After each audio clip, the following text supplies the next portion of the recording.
Okay mga kaibigan, live tayo ngayon dito sa SM North. Ayan, so medyo late ng aking upload today dahil galing kami dito sa 4th death anniversary ni Mahal sa kanyang himlayan. Pero andito ako ngayon para gumawa ng content at kahit late na.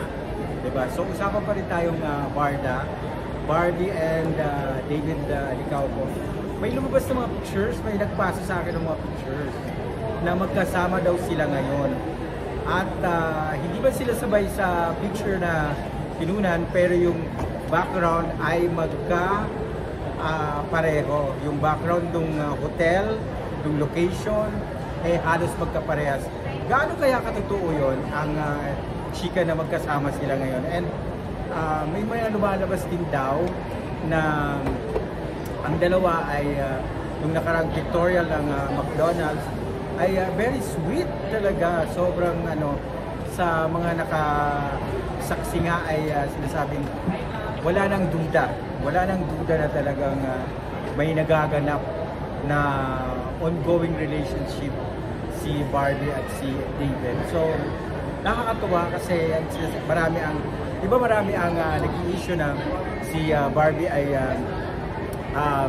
karelasyon di umano ni Jameson, pero diba, dinideny naman mismo ni Barbie at saka si Barbie mismo ang nagsasabi na team panatag tayo. So anong pagdududa doon? Walang pagdududa akong nakikita. So dapat maging panatag na lang talaga tayo kasi nga sabi nga ni Barbie panatag tayo. So wag na tayong maging duda sa nagaganap ng mga chismis dahil yan ay, pero na-intriga ako dun sa background na magkaibang kinunan yung picture, si Barbie at si David. Ayan.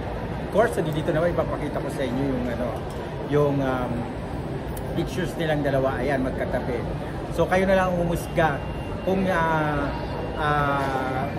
magkahiwalay ba sila o magkasama.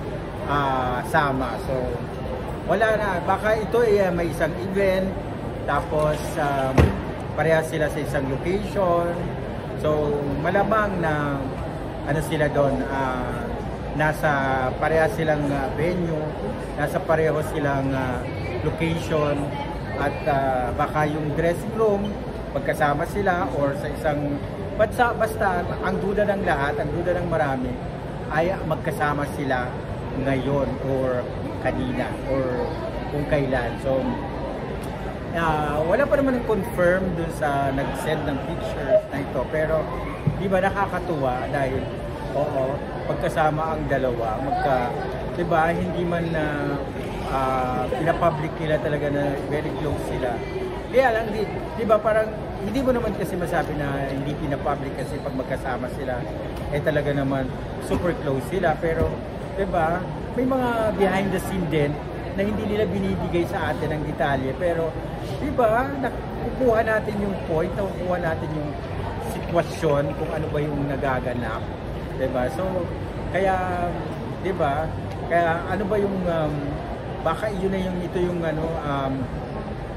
doon sa kwento ng susi, di ba? Baka ito na yon, di ba? Si David na talaga ang forever, di ba? David na ang forever ni Barbie.